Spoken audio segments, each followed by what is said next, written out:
भोले बाबा सहज स्वरूप उनका है, गणों ने जैसे तैयार किया वैसे सज गए भोले बाबा, कोई चिंता नहीं कि कोई क्या कहेगा। अच्छा, आप कहोगे, आपके मन में विचार आता होगा कि महादेव तो जगत पिता है, वो तो भगवान है, और भगवान होते हुए भी ऐसा अशुभ स्वरूप क्यों बनाया, ऐसा बेढंगा रूप क्यों बनाया। शंकर जी के पास मानो भक्त लोग पहुंचे और बोले, महादेव आप बताइए कि ऐसा श्रृंगार आपने क्यों किया। बोले, क्यों, मेरे श्रृंगार में क्या कमी है। अब सब पाउडर लगाते हैं, हम राख ही लगा लिए तो क्या गलत हो गया। बोले, यही तो बात है, ध्यान दीजिएगा।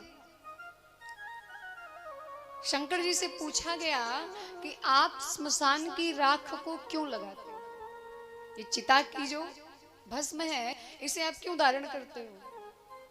शंकर जी ने कहा, बेटा तू दुनिया में चाहे जितने ब्रांडेड साबुन लगा ले, चाहे जितना तू बढ़िया बढ़िया बॉडी लोशन लगा ले, तेल लगा ले, इस शरीर को एक दिन इसे जल करके चिता का राख ही होना है। इसीलिए मैं चिता का भस्म लगा करके लोगों को सचेत करता हूं कि ये चमड़ी के चक्कर में ज्यादा मत पड़ना, बाहर के सौंदर्य के चक्कर में ज्यादा मत पड़ना। अच्छा, तो प्रभु एक प्रश्न और है, क्या सब लोग तो विवाह में आभूषण धारण करते हैं, आपने भी धारण किया, सुंदर बने, लेकिन आपने श्रृंगार में सर्पों को लिया, बिच्छुओं को लिया। पहले एक बात बताइए, गले में आपने सर्प को धारण किया, ये बात थोड़ी गले उतरती है। बाजू बंद और कड़ा सर्पों का था, वो भी बात गले उतरती है, लेकिन आपने तो सर्प को सर पे बिठा लिया। ऐसा क्यों किया प्रभु, आप सर्प को सर पे क्यों बिठाए। शंकर जी ने कहा, सर्प क्या है, सांप काल का प्रतीक है, एक बार काटेगा तो राम नाम सत्य कर देगा अगर इलाज नहीं हुआ। लेकिन मैं आपको बताऊं, सच में ज्यादातर लोग सांप के काटने से नहीं, डर के मारे मर जाते हैं कि मुझे काट लिया। डरना नहीं चाहिए, कितना भी जहरीला सांप हो, 3-4 घंटे का टाइम आपको देगा बचने के लिए, उपाय करने के लिए, और उतने देर में अगर आप इलाज करवा लिए तो बच जाएंगे, कोई भी हो। और डर गए तो मर गए। भगवान शिव कहते हैं कि सर्प जो है वो काल का प्रतीक है, और मैं सर्प को अपने सर पे धारण करके मानो संसार वासियों को शिक्षा देता हूँ, बेटा तू खूब जी रहा है आराम से, भगवान को भूल करके भजन नहीं कर रहा है, जबकि तुझे ये बात हमेशा ध्यान में होनी चाहिए कि काल तो सबके सर पे मंडरा रहा है, कब आक्रमण कर देगा इसे कोई जानता नहीं। इसलिए समय रहते ही ये मत सोचो कि बूढ़े हो जाएंगे तब हम भजन करेंगे। कथा भागवत होता है तो युवा वर्ग के बच्चे बोलेंगे, क्या, अरे कथा सुनना तो बूढ़ों का काम है, बूढ़े लोग जाएं कथा सुने, बूढ़े लोग जाएं राम नाम कर जपें, हमारा काम नहीं है। भाई साहब, ध्रुव जी तो 5 वर्ष के थे ना जब भजन करने गए थे। भजन की कोई आयु नहीं होती। अगर बचपन में भजन कर लिया तब तो जान लो आप अमृत पी लिए, और जवानी में किया था बोले तब दूध दही समझो, और बुढ़ापे में अगर भजन शुरू किया बोले तब पानी। क्यों? क्योंकि बुढ़ापे में स्वयं पकी आम की तरह लटके हो, कब टपक जाओ कोई भरोसा नहीं है। तो क्या भजन करोगे आप, क्या अपने मोक्ष बनाओगे, क्या परलोक बनाओगे। इसलिए शरीर में बल है तभी भजन हो सकता है और तभी तीर्थ हो सकता है। बल थकने के बाद कुछ नहीं महाराज। महाराज शंकर जी से कहा गया, मान लीजिए सर्प तो काल का प्रतीक है, लेकिन ये जो बिच्छू और छोटे छोटे कीड़े मकोड़े आपने धारण किया, ये क्यों। शंकर जी ने कहा, वो इसलिए कि जो लोग विवाह को लेकर के ज्यादा उत्सुक रहते हैं ना कि मेरा विवाह हो जाए, ये उनके लिए है। क्या मतलब? बोले ये छोटे छोटे कीड़े मकोड़े देखने में तो छोटे हैं, इनको काटने से मृत्यु भी नहीं होती, पर पीड़ा इतनी भयंकर होती कि सहा भी नहीं जाता। महादेव समझ में नहीं आया, फिर से समझाइए। बोले कि विवाह के पहले तो लगता है अरे घर परिवार तो ऐसे ही तो चलाया जाता है, जैसे पिताजी चला रहे हैं वैसे हम भी चला लेंगे। लेकिन विवाह के बाद पता चलता है एक एक कीड़े काटते हैं। अभी मैंने कहा था ना किसी दिन, कभी सिलेंडर खत्म हो गया, एक कीड़ा काटा, फेस वॉश खत्म हो गया, दूसरा कीड़ा काटा, मायके जाना है 10,000 का बजट बनाओ, तीसरा कीड़ा काटा। ये सर्प बिच्छू ही तो है जो छोटे छोटे कीड़े मकोड़े काट रहे हैं। आप दिन भर बचाते हैं, एक एक पैसे बचाते हैं महाराज। हमने देखा है सेठ जी लोगों को, 1 रुपए भी इधर उधर अगर हो रहा है ना तो 10 बार गिनती करेंगे। और कहीं कॉमर्स पढ़ने वाला बच्चा हो तो राम जी बचाए है, उससे तो रुपए की बात ही छोड़ो, एक पैसा भी इधर उधर नहीं जाने देगा वो। और महाराज शंकर जी ने कहा ये छोटे मोटे कीड़े मकोड़े विवाह के बाद समझ में आते हैं, उससे पहले नहीं। और महाराज शंकर जी से कहा गया प्रभु एक बात और, आप अपने विवाह में दुनिया के जो दूल्हा हैं वो तो घोड़ी पर बैठ कर जाते हैं, आप बैल पर बैठ कर गए क्यों? शंकर जी ने कहा इसलिए कि घोड़ी जो है वो काम का प्रतीक है, वासना का प्रतीक है, और वासना के आसन पर बैठ करके विवाह करने जाओगे तो विवाह कैसे मंगलमय हो सकता है? क्योंकि विवाह वासना का साधन नहीं है। विवाह इसलिए होता है कि साथ में दोनों लोग यज्ञ कर सकें, शुभ कर्म कर सकें। क्योंकि राम जी भी जब यज्ञ किए ना तो मां जानकी की प्रतिमा बनवानी पड़ी थी, बिना पत्नी के नहीं, धर्म करने के लिए। जीवन में धर्म अर्थ काम मोक्ष चारों की आवश्यकता है, लेकिन एक सीमा में होनी चाहिए। कोई भी चीज अगर ज्यादा बढ़ गया तो फिर बैलेंस बिगड़ जाएगा, जीवन का ये जो संतुलन है वो बिगड़ जाएगा। इसलिए संभल करके भगवान शिव कहते हैं कि जो बैल है वो धर्म है, धर्म का प्रतीक है। और विवाह करने जाओ तो धर्म देख करके करने जाओ कि ये मेरा धर्म है, पिताजी अगर कर रहे हैं तो उसे स्वीकार करना मेरा कर्तव्य है, मेरा धर्म है। और धर्म के आसन पर यदि हम रहेंगे, कुछ भी करेंगे, धर्म पूर्वक करेंगे तो हमारी गाड़ी कभी खाई में नहीं गिर सकती। धार्मिक बनिए। और महाराज अब शंकर जी से पूछा गया प्रभु ये भूत प्रेत ये सब क्यों? शंकर जी ने कहा ये तो संसार को बताने के लिए कि भैया जिसे कोई नहीं पूछे वो मेरे यहाँ आ जाए। दुनिया को बताने के लिए मैंने ऐसा किया कि जिस व्यक्ति के पास कुछ भी सामर्थ्य है तब तक ही उसका महत्व अगले के लिए है। जहां सामर्थ्य खत्म हुआ कोई महत्व नहीं, पर जिसका कोई महत्व ना हो उसके लिए मैं हूं। क्योंकि एक बार सारे भूत प्रेत रोते रोते शंकर जी के पास आए और आकर बोले महादेव हम दुनिया से बहुत परेशान हैं। क्यों? बोले प्रभु ये दुनिया वाले बहुत सताते हैं। शंकर जी बोले हम भी तो परेशान हैं दुनिया वालों से। काम बन जाए तो महादेव हर हर महादेव, और बिगड़ जाए तो 100 गाली। मैं भी तो परेशान हूँ दुनिया से। भूतों ने कहा प्रभु पर मैं कुछ ज्यादा ही परेशान हूँ। क्यों परेशान हूँ? बोले अगर कहीं किसी के ऊपर चले जाओ तो मंत्र इत्यादि बोल करके स्वाहा स्वाहा करके भगा देते हैं। किसी के घर में चले जाओ तो तांत्रिक बुला करके बोतल में बंद करा के जमीन में गड़वा देते। और अगर किसी पेड़ पर बैठ जाओ, किस घर बार छोड़ करके गांव के बाहर भी बैठ जाओ तो उस पेड़ के नीचे से जितना व्यक्ति गुजरेगा वो यही कहेगा भूत पिशाच निकट नहीं आवे, महावीर जब नाम सुनावे। घर के अंदर तो रहने ना दे और घर के बाहर रहूं तो हनुमान जी को लेकर के आ जाते हैं, और हनुमान जी के सामने तो बड़े बड़े भूत सब भाग जाते मारे। अब बताइए हम कहाँ जाएं, कहाँ रहें? हम इतने बुरे हैं तो आपने बनाया क्यों? तब तक सर्प भी आ गए, सर्प बिच्छू इत्यादि भी आ गए। बोले प्रभु हम भी बहुत दुखी हैं दुनिया वालों से। क्यों? सर्पों ने कहा प्रभु एक बात बताओ, हमारा मुंह इतना खराब आपने क्यों बनाया? और मान लीजिए अगर मेरा मुंह आपने गलत बना ही दिया तो हमारे लिए भी कोई ब्यूटी पार्लर खुलवा दिया होते। भगवान बोले इतना तो खराब नहीं है तुम्हारा मुंह जितना बोल रहे हो। सर्पों ने कहा प्रभु अगर मेरा मुंह खराब ना होता तो ये दुनिया वाले देखते ही कहते हैं डंडा ले आओ, और डंडा ला करके और कहीं नहीं मारेंगे, कहते मुंह कुचल दो इसका, सबसे पहले मुंह कुचलो। तो हमारा मुंह इतना खराब आपने क्यों बनाया कि लोग देखते ही कुचल देना चाहते हैं। शंकर जी ने कहा देखो अभी दुनिया वालों को क्या पसंद है, क्या अच्छा लगता है, हमें नहीं पता। एक काम करो, जहां कोई तुम्हें रहने की जगह ना दे वहां से तुरंत हट जाओ।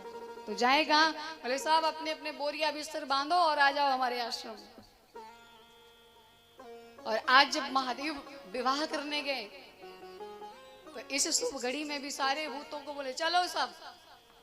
अब भूत प्रेत तैयार हो गए, बोले वाह दुनिया वाले तो हमें घर में नहीं घुसने देते और शंकर जी हमें बारात में ले जा रहे हैं। और शंकर जी ने कहा था देखो वहां उत्पात नहीं मचाना है, दूसरे के नगर में जा रहे हैं, बहुत आराम से रहना है और मेरी प्रतिष्ठा है इसका भी ध्यान रखना है। भूत समझ गए। अच्छा एक बात और, जो लोग, कुछ लोग ऐसे होते हैं कि समझाओ तो समझ जाते हैं, और कुछ होते हैं जो समझाने पे भी नहीं समझते, और कुछ ऐसे भी होते हैं जो समझाओ कम समझते कुछ ज्यादा ही है। और क्या करेंगे, बोले साहब पानी फेर देंगे किया धरा जो भी रहे। ये भूत तीसरे नंबर वाले, समझे कम और समझ ज्यादा गए। शंकर जी ने समझाया कम, समझ ज्यादा गए। अब सारे भूत प्रेत पहुंचे हिमाचल प्रदेश। आपने तो कल देखा ही था कितने वैरायटी वैरायटी के आए थे।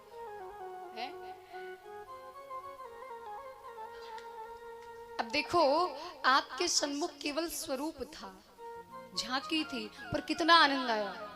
ऐसा लग रहा था कि सच में हम बारात में आ गए। और जब उस समय हुआ होगा तो कितना अच्छा लगा होगा।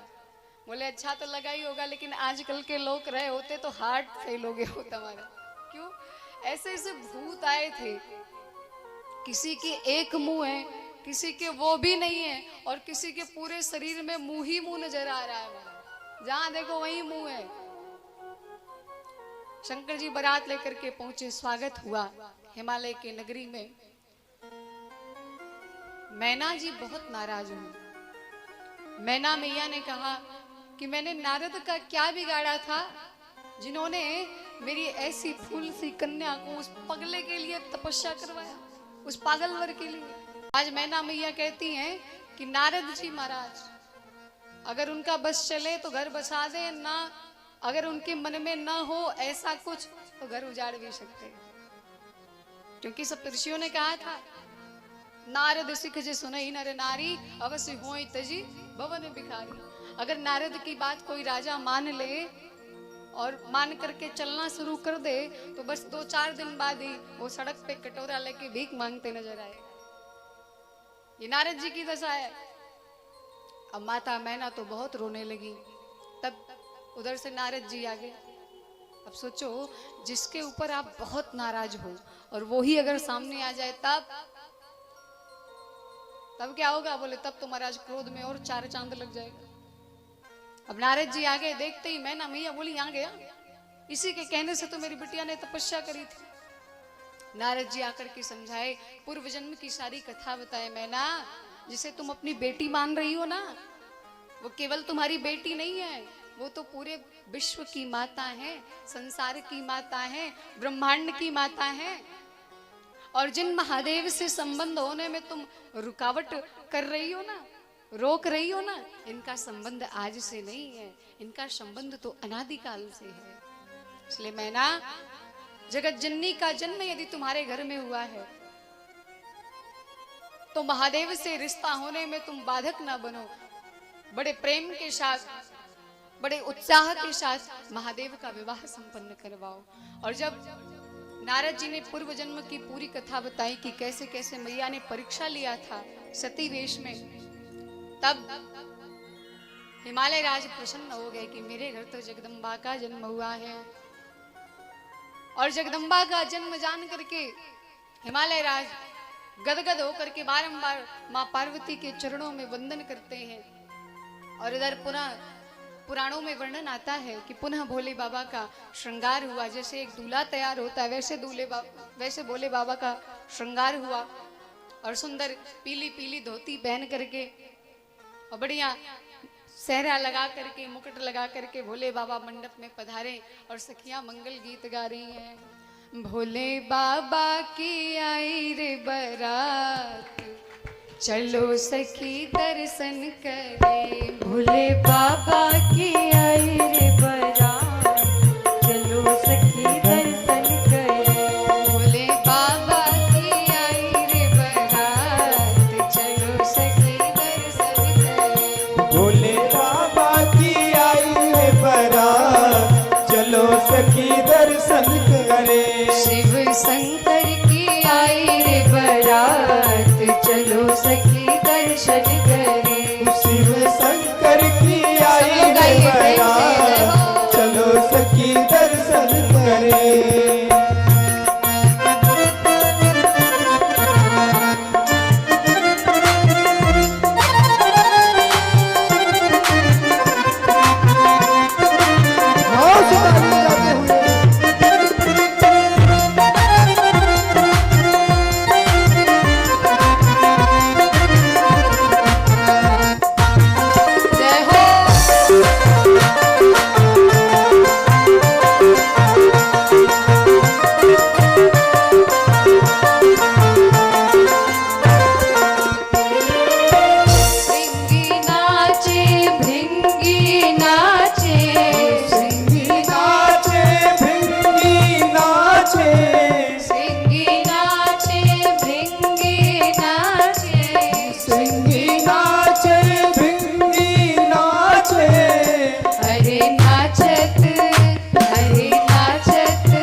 बोले भूत भवन भोलेनाथ की जय हो। सखियों ने मंगल गीत गाए और महादेव का स्वागत हुआ मंडप में।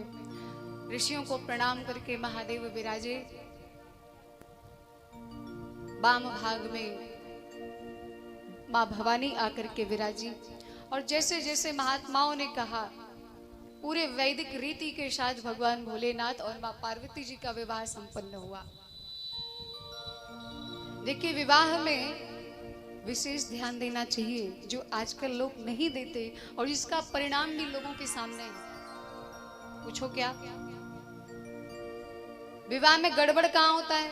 पहली बात तो ये पंडित का कोई भरोसा नहीं। आजकल पंडित के रूप में बहरूपिया बहुत घूम रहे हैं। हम लोग मुंबई इत्यादि गए, वहां हमने देखा कि वो जाति से पंडित नहीं है पर काम वही कर रहा है। क्या करता है? बोले संस्कृत के नाम पे कुछ भी बोल रहा है, मंत्रों के नाम पे कुछ भी बोल रहा है।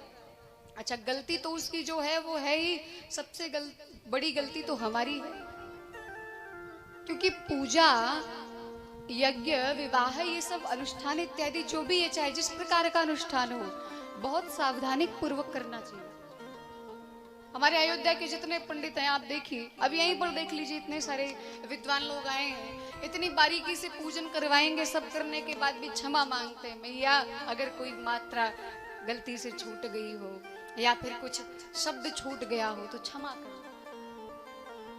हम भी भगवान से क्षमा प्रार्थना करते हैं पूजा के बाद। प्रभु, आपकी पूजा तो हम जानते नहीं हैं, आपकी सेवा जानते नहीं है, जो भी हमारे पाप है, पाप कर्म है, उन्हें आप सब क्षमा कीजिएगा और हमारी पूजा को स्वीकार कीजिएगा।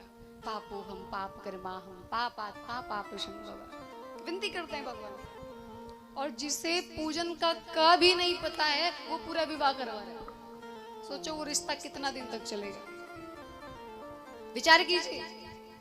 आपके घर में जो पंडित जी आकर के 9 दिन दुर्गा सप्तशती का पाठ कर रहे हैं, एक बार उनसे मिलो तो आप परीक्षा तो लो कि वो क्या पढ़ रहे हैं,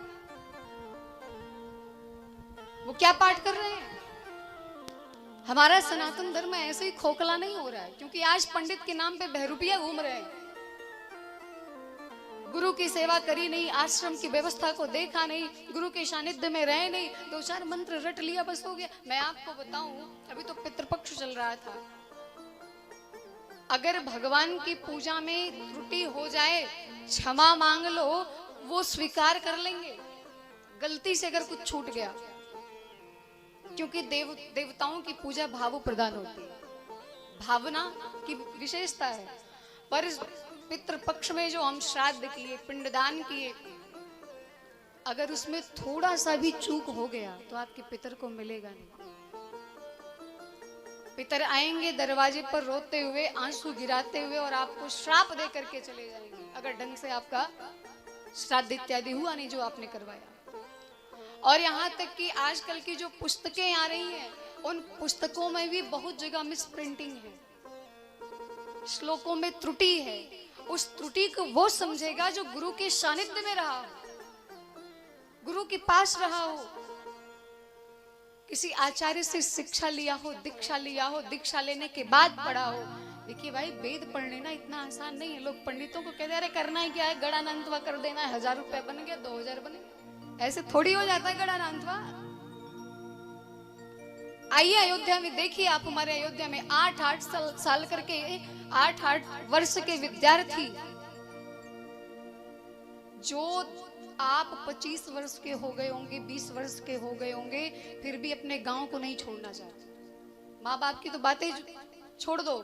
और 8-8 वर्ष के वटुक आकर के यज्ञोपवीत होने के बाद देखिए कैसे वेद अध्ययन करते हैं, वेद पढ़ते हैं। क्या उनको खेलने का मन नहीं होता? इतना आसान नहीं है ब्राह्मण का जीवन। क्या उनका मन नहीं होता कि हम भी ठेले पर जाकर के गोलगप्पे खाएं? पर नहीं, ब्रह्मचर्य का व्रत लिया है, बाहर का कुछ नहीं खाएंगे, नंगे पैर चलेंगे, 25 वर्ष तक ब्रह्मचर्य का पालन करेंगे। इतना आसान नहीं होता ब्राह्मण बन जाना। लेकिन आज उस ब्राह्मण का कोई सम्मान नहीं है, और इसमें भी कहीं ना कहीं से ब्राह्मण जिम्मेदार है। क्यों?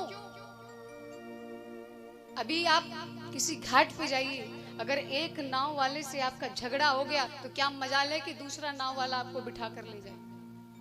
लेकिन यहाँ एक पंडित से अगर झगड़ा हुआ तो दूसरा कहेगा अरे हम इससे कम में करवा देंगे, करवा लो। बिगाड़ा किसने? और पंडित को तो लोग ऐसे बुलाते जैसे नौकर बुला रहा। नौकर नहीं, पंडित को नौकर समझोगे तो बहुत जल्दी खुद नौकर बन जाओगे। आचार्य को बुलाइए तो उसमें गुरु भाव रखिए, और गुरु का सेवा जो करता है ना, गुरु में भगवान का दर्शन करता है, उसके जीवन की गाड़ी कभी गड्ढे में नहीं गिरती, खाई में नहीं गिरती। इसलिए ब्राह्मणों का सम्मान कीजिए। भगवान के मुख से ब्राह्मण उत्पन्न हुए हैं। ब्राह्मणोस मुखमासीर कहते हैं ना, पंडित जी लोग सुनाते हैं मंत्र। मुख से ब्राह्मणों की उत्पत्ति, भुजाओं से क्षत्रियों की उत्पत्ति, जंघाओं से वैश्यों की उत्पत्ति, यानी ये जो सेठ जी लोग हैं, और चरणों से शूद्रों की उत्पत्ति। अब बताओ इसमें छोटा कौन है, बड़ा कौन है? हम मानते मेरा मुख महान है और पैर ना हो तो क्या हम चल लेंगे? जब भगवान ने स्वयं कहा कि सब मम प्रिय सब मम उपजाए, तो फिर ये कौन आ गया जो जातिवाद में बांट दिया सबको? ये पीछे से कहां से आ गया? केवल सनातन को बदनाम करने के लिए आए। पंडितों का सम्मान कीजिए, आदर कीजिए, क्योंकि हो सकता है कि कोई देवता आपको वचन दे